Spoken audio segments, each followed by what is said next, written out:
Good morning बच्चों। ठीक है ना।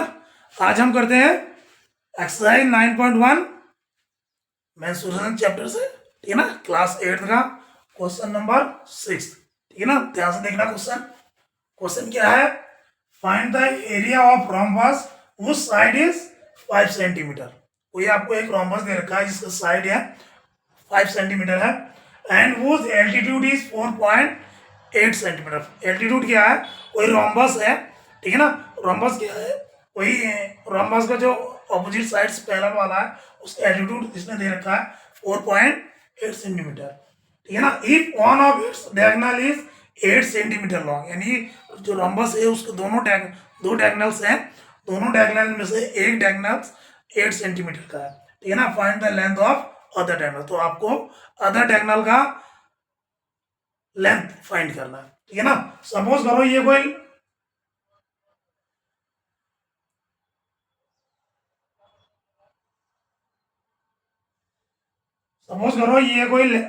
आपको आपको रोम्बस है। रोम्बस क्या है? A B C D.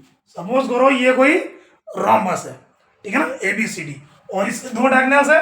Rhombus के दो डायगोनल्स, दोनों डायगोनल्स को मिलाओ, ये और ये।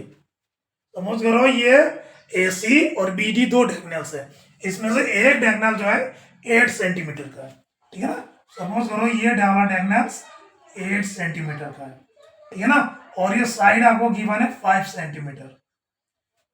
ठीक है ना। ठीक है ना। एक चीज और दे रखा है, और क्या दे रखा है? उस एल्टीट्यूड इज 4.8 सेंटीमीटर। इसका जो एल्टीट्यूड है, एल्टीट्यूड क्या है? एल्टीट्यूड ये हो गया, यहां से ले लो, कोई बात नहीं, किसी भी साइड से ले लो। ये जो एल्टीट्यूड है ये दे रखा है 4.8 सेंटीमीटर। ठीक है ना। ये आपको गिवन है। ठीक है ना। आपको जो है दूसरा जो वो है डायगोनल्स है, इसका लेंथ फाइंड करना है। तो देखो क्या होता है सॉल्यूशन, देखो कैसे होगा ये। इसमें आपको देखो दो चीज फाइंड करना है। ठीक है ना।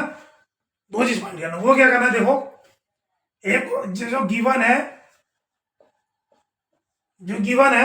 वो क्या क्या है?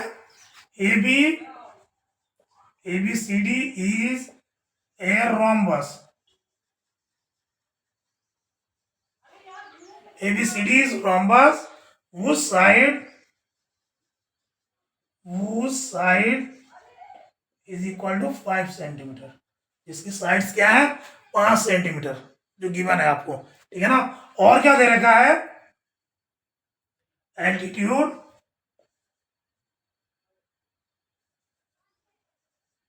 Altitude is equal to 4.8 centimetre, ये आपको गिवन है। और गिवन है डायगोनल्स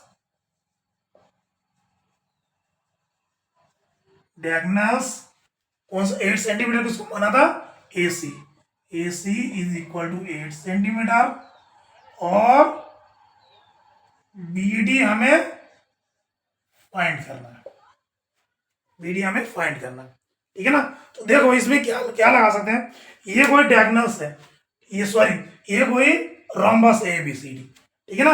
अब रोम्बस से आपको इंट्रोडक्शन में ही बताया था कि रोम्बस पूरे का एरिया निकालते हैं, तो एरिया ऑफ रोम्बस क्या होता है? एरिया ऑफ रोम्बस क्या होता है? Half into product of diagonals. ठीक है ना। लेकिन इसमें दो डायगोनल्स का तो आपने हमें गिवन नहीं है, तो ये क्या, इसका क्या निकालेंगे? देखो, ये एक रोम्बस है, तो और ये जो डायगोनल्स है, ये क्या कर रहा है? रोम्बस को दो भागों में डिवाइड कर रहा है। ठीक है ना। कोई भी रोम्बस का जो डायगोनल्स होते हैं, रोम्बस का जो डायगोनल्स होते हैं, वो रोम्बस को क्या है? 2 इक्वल पार्ट्स में डिवाइड करते हैं। आपको पता होगा जो इसकी बेसिक प्रॉपर्टी होती है। ठीक है ना। तो अगर इसको हाफ उसमें डिवाइड कर रहा है, तो हमें देखो ये बेस गिवन है, इसका एल्टीट्यूड गिवन है, तो ये वाला जो ट्रायंगल है, कोई सा भी एक ट्रायंगल, उस ट्रायंगल का हम क्या निकाल सकते हैं? एरिया फाइंड कर सकते हैं। एरिया अगर फाइंड कर दिया तो पूरे रोम्बस का एरिया फाइंड हो जाएगा। ठीक है ना, क्योंकि किसी एक एरिया ट्रायंगल का अगर हम एरिया फाइंड कर लेंगे तो उसका डबल हो जाएगा दूसरे का, दूसरे पूरे रोम्बस का एरिया। तो उस सूत्र से हम इसका निकाल सकते हैं। तो देखो, तो सबसे पहले क्या है, हमें इस ट्रायंगल, किसी एक ट्रायंगल का एरिया फाइंड करना है। तो एक ट्रायंगल का क्या होगा, एरिया ऑफ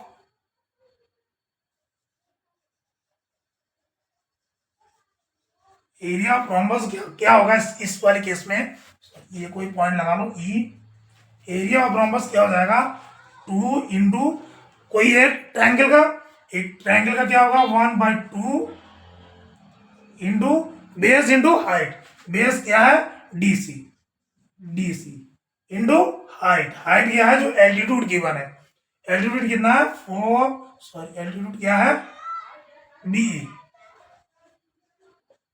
ये है ना। देखो 2 क्यों लिया, क्योंकि हमें पता है एरिया ऑफ रोम्बस क्या है, एरिया ऑफ रोम्बस क्या हो जाएगा डबल ऑफ किसी भी डायगोनल से बना हुआ हाफ ट्रायंगल का डबल, ठीक है ना, किसी भी डायगोनल से बना ये जो ट्रायंगल है इसका डबल हो जाएगा, ठीक है ना। सपोज करो अगर ये वाला ट्रायंगल है, कौन सा, ये वाला, ठीक है ना, ये वाला ट्रायंगल अगर ले तो इस रोम्बस का एरिया क्या हो जाएगा डबल ऑफ ये वाला है ट्रायंगल का एरिया। तो वही किया हमने, ठीक है ना, क्या कर दिया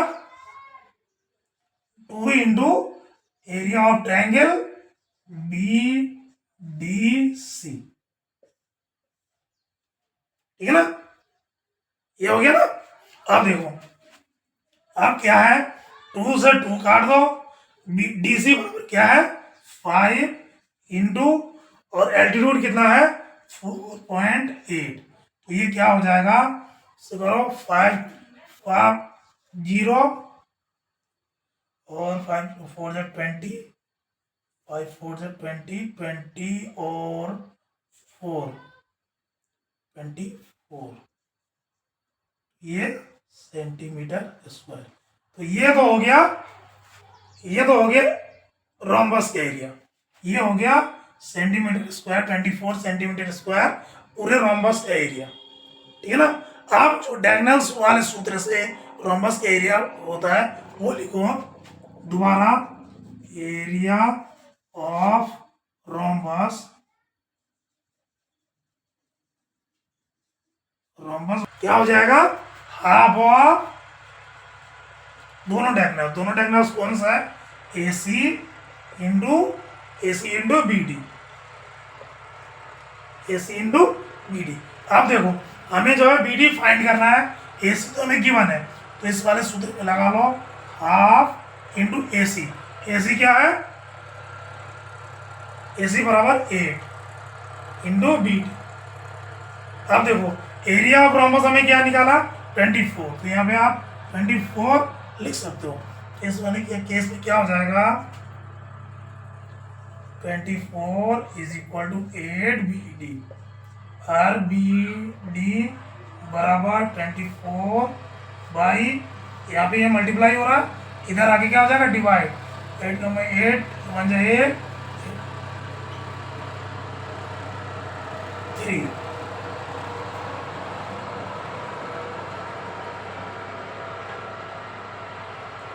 सॉरी इससे ये कटेगा ना 8 2 जा 4, ये 4 बचा, सॉरी ये 4 आया ना, ये 4 ये 4 आया, सॉरी 4 1 जा 4 4 6 जा 24, ठीक है ना, ये आया, यानी BD बराबर 6 सेंटीमीटर, ये आया, ठीक है ना। देखो इसमें एरिया आपको 2 बार फाइंड करना है, कैसे, एक बार तो इस वाले ट्रायंगल के एरिया का डबल किया, जिससे हमें ये पता चल गया ये रोम्बस का एरिया है, ठीक है ना। फिर उसी को रोम्बस का एरिया लिया और ये वाला सूत्र लगाया, क्या रोम्बस एरिया जो हमने बेसिक में पढ़ा था हाफ इंटू दोनों डायगोनल्स का प्रोडक्ट, हाफ इंटू दोनों डायगोनल्स का प्रोडक्ट, क्योंकि देखो पहले वाले केस में हमें हाफ इंटू ये क्यों नहीं लगाया, क्योंकि हमें दोनों डायगोनल्स नहीं फाइंड है, दोनों डायगोनल नहीं दे रखा है, केवल वन डायगोनल गिवन है। तो उसी की मदद से हमने इस वाले ट्रायंगल का वो निकाला, पहले ट्रायंगल का एरिया निकाला, ठीक है ना, उससे क्या कर दिया, 2 से मल्टीप्लाई कर दिया ताकि पूरे रोम्बस का हमें एरिया फाइंड हो जाए। और जब दोनों पूरे रोम्बस का एरिया फाइंड हो गया, उसके बाद हमने ये वाला फार्मूला लगाया, क्या, half into product of two diagonals, ठीक है ना, तो जिससे कि हमें एक डायगोनल्स का लेंथ फाइंड हो। तो आपको इस तरह से आपको सॉल्व करना है, ठीक है। तो ये तो था क्वेश्चन नंबर 6।